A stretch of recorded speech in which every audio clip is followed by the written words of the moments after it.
नमस्कार दोस्तों, बोधि शिक्षा यूट्यूब चैनल में आपका तहे दिल से स्वागत है।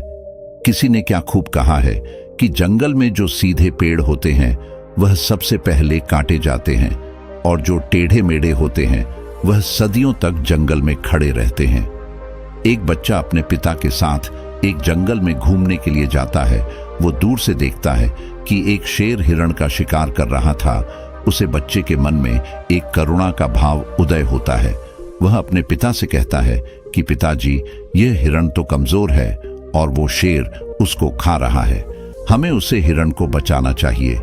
ये सुनकर पिता कहते हैं, लेकिन वो शेर भी तो भूखा है। अगर तुम हिरण को बचाओगे तो तुम शेर के लिए बुरे बन जाओगे। तो इस परिस्थिति में तुम क्या कर सकते हो? अब यह बात हम सबके लिए सोचने की एक जगह, जहां हम किसी का फायदा कर रहे होते हैं, दूसरी जगह किसी का नुकसान कर रहे होते हैं। जैसे एक सिक्के के दो पहलू होते हैं, उसी तरह अच्छाई और बुराई के भी दो पहलू होते हैं। तो सवाल यह है कि किसी आदमी को कोई अच्छा काम करना है, अच्छा बनना है, तो वो किस तरह का काम करे जो किसी को आहत ना पहुंचाए। तो आज की जो कहानी मैं आपको सुनाने वाला हूं, उसमें आपको कर्मों का पूरा ज्ञान मिलेगा कि असल में कर्म क्या है और कर्म अच्छे कर्म क्या होते हैं। इससे पहले कि आप इस कहानी में खो जाएं, इस चैनल को सब्सक्राइब जरूर कर लें। तो चलिए शुरू करते हैं। बात उस समय की है जब गुरुकुल में शिक्षाएं हुआ करती थी। मतलब गुरुकुल में बच्चे सीखने के लिए जाते थे, वहीं पर रहते थे, वहीं पर प्रकृति का आनंद लेते थे और वहीं पर अपनी शिक्षाएं ग्रहण करते थे। ऐसे बेरों गांव का मोहन नाम का युवक गुरुकुल में पढ़ाई करने के लिए जाता है। उसके माता पिता उसे बचपन में ही उसे गुरुकुल में भेज देते हैं। गुरुकुल में जाने के बाद बहुत सालों तक वह अपने सहपाठियों के साथ बहुत अच्छी शिक्षाएं ग्रहण करता है। उसे वहां पर जीवन के सिद्धांत सिखाए जाते हैं।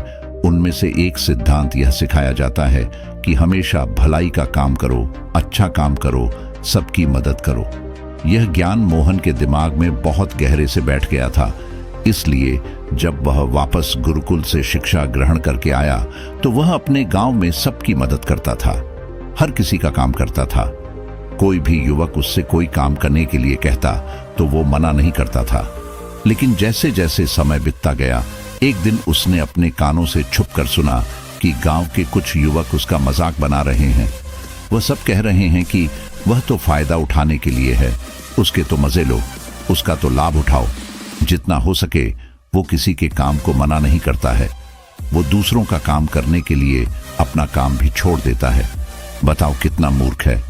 ये सुनने के बाद मोहन के कानों में खून उतर आया। निष्पक्ष भाव से सबकी मदद करता था, सच्चे दिल से करता था, लेकिन बदले में उसे क्या मिला, ये सुनकर उसका दिल सहम गया और उसने मन ही मन में निश्चय किया कि आज के बाद वो किसी की भी मदद नहीं करेगा। और अब मोहन गांव का ऐसे युवक बन चुका था जो किसी की मदद नहीं करता था। चाहे कोई कितनी भी परेशानी में क्यों ना हो, मोहन को कोई फर्क नहीं पड़ता था। मोहन का ये बदलाव देखकर सब गांव वाले आश्चर्यचकित हो गया। कल तक जो दया का सागर था, इतना दयालु था, कुछ ही समय में इतना निर्दय बन गया। यह देखकर मोहन माता पिता को भी उसकी बहुत चिंता हुई। उन्होंने अपने बेटे से पूछा कि बेटा, ऐसी क्या बात हो गई है, तुम इतना क्यों बदल गए हो? तो मोहन ने कहा, इस जमाने में किसी की भलाई करके कुछ हासिल नहीं होता। ये बात मैं महसूस कर चुका हूं। मैंने जीवन में जितने भी गुरुकुल से शिक्षाएं ग्रहण की, वो सारी शिक्षाएं बेकार चले गए हों, व्यर्थ हो गई, क्योंकि यह संसार किसी का नहीं है। यहां सच्चे दिल से कोई किसी की मदद दे, उसको बेवकूफ समझा जाता है। और यह कहते कहते मोहन वहीं पर रोने लगा और इसके बाद मोहन बहुत परेशान रहने लगा। उसके माता पिता पहले वाला मोहन चाहते थे, वही मोहन चाहते थे जो सब लोगों की मदद करता था, लेकिन उनका बेटा कहीं दूर निकल चुका था। दिन पे दिन हालत और भी गंभीर होती गई। एक दिन उनके माता पिता को पता चला कि पड़ोस के गांव में एक बौद्ध भिक्षु आया हुआ है और वो मानव मस्तिष्क के बारे बहुत सारी बातें बता सकता है। इसीलिए मोहन के माता पिता मोहन को लेकर उस बौद्ध भिक्षु के पास पहुंचते हैं। जब वह उसे गांव में घुसते हैं तो एक औरत एक बौद्ध भिक्षु को बहुत जला कटा सुना रही थी। वो कह रही थी कि उनको शर्म नहीं आती, भीख मांगने के लिए आ जाते हैं। दरवाजे पर आकर खड़े हो जाते हैं और पता नहीं ऐसी क्या क्या बात है, लेकिन बौद्ध तो भिक्षु तो भिक्षा मांगकर ही खाते हैं, उन्हें तो सब कुछ सहना पड़ता है। इसीलिए वह बौद्ध भिक्षु एकदम शाम खड़ा हुआ था। उसमें क्रोध का भाव तिनका मात्रा भी नहीं था। जब उस भिक्षु को उस घर से भिक्षा नहीं मिली तो वो दूसरे घरों की तरफ निकल गया। यह सारा दृश्य मोहन भी देख रहा था। इसके बाद उसके माता पिता उसे गांव के लोगों से पूछकर उसे बौद्ध भिक्षु के ठिकाने पर पहुंचते हैं। वहां पर पहुंचकर वो देखते हैं कि यह वही भिक्षु था जो गांव से भिक्षा मांगकर वापस लौट आया था, जो गांव में भिक्षा मांग रहा था और जिसे वह औरत जली कटी सुना रही थी। उसे देखने के बाद मोहन और उसके माता पिता ने उसे प्रणाम किया और वो वहीं पर बैठ गए। उसके बाद मोहन के माता पिता ने सारी परिस्थिति उसे बयान कर दी। उन्होंने अपने बेटे का जिक्र करते हुए बताया कि यह हमारा बेटा पहले बहुत दयालु हुआ करता था, सबकी मदद करता था, लेकिन अचानक पता नहीं ऐसा क्या हुआ कि अब यह किसी की मदद नहीं करता। उसके सामने आदमी मर भी रहा होता है तब भी यह बिल्कुल उसे पानी भी नहीं पिलाता। ऐसा स्वभाव हो गया, इसका हम कुछ समझ नहीं पा रहे कि यह बदलाव अचानक से हुआ कैसे। इससे पहले कि वो बौद्ध भिक्षु को जवाब देता, वो औरत जो गांव में उस भिक्षु को जली कटी सुना रही थी, वह अपने बेटे को लेकर वहीं पर पहुंच गई और हाथ जोड़कर उससे प्रार्थना करने लगी कि मेरा बेटा बहुत बीमार है। अचानक से उसे बुखार आया और गांव के लोगों ने बताया कि आप इसकी मदद कर सकते हैं, कृपया करके मेरे बेटे को ठीक कर दीजिए। यह सुनकर वह बौद्ध भिक्षु तुरंत उस बालक का उपचार करने लग जाता है और कुछ ही देर बाद औषधियां देने के बाद वो बच्चा बिल्कुल स्वस्थ हो जाता है। यह सब देखकर वह औरत उसे कुछ दान देकर प्रणाम करके वापस लौट जाती है। यह सारा दृश्य मोहन भी देख रहा था। मोहन के मन में एक सवाल उठ रहा था और जब वह इसका कोई जवाब नहीं ढूंढ पाया तो उसने उस बौद्ध भिक्षु से पूछा, शायद आपने पहचाना नहीं, वो वही औरत थी जो आपको जली कटी सुना रही थी, जो गांव में आपको भिक्षा देने से मना कर रही थी। शायद आपने उसे पहचाना नहीं तो आप उसकी मदद नहीं करते। यह सुनकर वह बौद्ध भिक्षु मुस्कुराने लगता है। उसके बाद वो बौद्ध भिक्षु मोहन को बताता है कि दूसरों की अच्छाई करने से कुछ अवस्थाओं में दुख मिलता है, लेकिन अगर तुम कर्मों का सिद्धांत समझ लेते हो तो अच्छाई और बुराई, इसके सारे भेद तुम्हारे सामने स्पष्ट हो जाएंगे। मैं भली भांति जानता था कि वो वही औरत है, लेकिन मैंने बिना कोई बुरा भाव रखे हुए वही किया जो मेरा कर्तव्य था। जब आप किसी की भलाई या किसी की अच्छाई बिना किसी लालच के करते हो, बिना किसी बदले के करते हो, वही अच्छाई होती है। लेकिन अक्सर हम लोग जब किसी की मदद करते हैं तो हमारे मन में यही भावना बन जाती है कि बदले में वह इंसान भी मेरी मदद करे, लेकिन जरूरत पड़ने पर जब वह हमारी सहायता नहीं करता तो हमें दुख होता है। इसीलिए किसी भी इंसान के साथ बिना कुछ पाने के भाव से उसका भला करो और उतना ही भला करो जितना तुम्हारा सामर्थ्य हो, मतलब तुम्हारी आर्थिक और शारीरिक क्षमता के हिसाब से, ताकि कल को अगर वह इंसान तुम्हारे साथ बुरा व्यवहार भी करे तो तुम्हें उसका खेद ना हो, उसका पश्चाताप ना हो। मैंने तो इसके लिए इतना कुछ कर दिया और यह मेरे साथ अब ऐसा व्यवहार कर रहा है, इसीलिए किसी का उतना ही भला करो जिससे तुम आहट ना हो। दूसरी बात, किसी दूसरे परिवार के झगड़ा के बीच में तुम कभी मत पड़ना।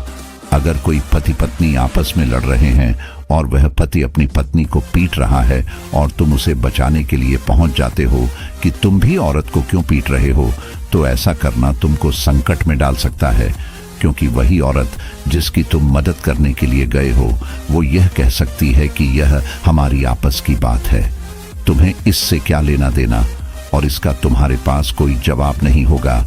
इसीलिए दूसरे के फटे में कभी टांग मत अड़ाना। अगर ऐसी स्थिति कभी पैदा हो जाए, कोई तुमसे मदद मांगे तो दरबारी तक खबर पहुंचा दो, अदालत उसका फैसला करेगी। तीसरी बात, अपने विवेक का इस्तेमाल करो। अपनी आंखें खोलकर देखो कि किसे वास्तविक रूप से मदद की जरूरत है और कौन ढोंग कर रहा है, क्योंकि अक्सर लोग दया का पात्र होने का दिखावा करके आपको बेवकूफ बनाकर आपसे मदद ले लेते हैं। जैसे कि आज के युग में हम बहुत सारे जगहों पर देखते हैं, बस अड्डों पर, रेलवे स्टेशन पर, कि बहुत सारे छोटे बच्चे भीख मांगते रहते हैं। अब उसमें दो स्थितियां पैदा होती है। अगर आप उनको भीख देते हो तो आप भीख मांगने को बढ़ावा देते हो, और अगर भीख नहीं देते हो तो वह बच्चा शायद आज खाना भी ना खा पाए। इसीलिए ऐसी स्थिति में आपको अपने विवेक का इस्तेमाल करना चाहिए। आप उसको पैसे देने की बजाय खाना खिला सकते हो या कुछ किताबें दिला सकते हो। इसीलिए सही तरीके से मदद करने के लिए विवेक का होना बहुत जरूरी है, वरना तो आपके धन का दुरुपयोग ही होगा। और एक बात जो समझने की है कि किसी की भलाई करनी है तो उनकी भलाई करो, क्योंकि अगर तुम खुद जीवंत हो गए, अगर तुम खुद बदल गए तो पूरा जमाना अपने आप ही बदल जाएगा। इसीलिए कहीं आपने अपने मन में ये भ्रम तो नहीं बना लिया कि मैं तो अच्छा इंसान हूं और मैं दूसरों की मदद करता हूं, तो वह तुम्हारा अहंकार का रूप है। इंसान कभी पूर्ण नहीं होता, और जो अपने आप को पूर्ण समझ रहा है वह धोखे में है। इसीलिए दूसरों को बदलने की बजाय खुद को बदलने पर ध्यान दें। और इसके लिए आपको भीड़ में भी अकेला रहना सीखना होगा। आप सबके साथ हैं, सब में उपस्थित हैं, लेकिन अंदर से आप एकांत हैं, अंदर से आप शांत हैं, अंदर से आप मौन है।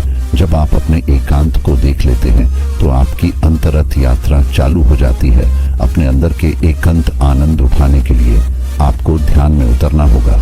आपको रोजमर्रा की जिंदगी में ध्यान कोई हिस्सा बनाना होगा, ध्यान को वक्त देना होगा। उसके बाद आप पाएंगे कि आपके अंदर के एकांत के समान आनंद इस दुनिया के किसी भोग में नहीं है, किसी वस्तु में नहीं है, किसी वासना में नहीं है। नदी के किनारे पड़ा हुआ छोटा सा पत्थर भी उसे नदी के भाव से कट कट कर बहुत मुलायम हो जाता है। उसमें कोई दरार, कोई कोना नहीं बचता। उसी तरह ध्यान के निरंतर भाव में बहाने से उसी तरह निर्मल हो जाता है, जिसके बाद हम किसी भी चीज को महसूस कर सकते हैं, जिसके बाद हम वर्तमान का मतलब समझते हैं, जिसके बाद हमारे अंदर करुणा का उदय होता है। वो करुणा जो किसी विषय वस्तु से नहीं जुड़ी हुई है। इसीलिए दोस्तों, आज से ही अपनी अंतर यात्रा चालू कर दें, अपने जीवन के आनंद को पहचानें, क्योंकि इंसान की जिंदगी बहुत छोटी है। पता नहीं कब आखिरी सांस आ जाए, तो जीवन के जो पल बचे हैं उन्हें उसे परमानंद में बिताओ। तो दोस्तों, कैसी लगी यह कहानी आपको कमेंट सेक्शन में जरूर बताना।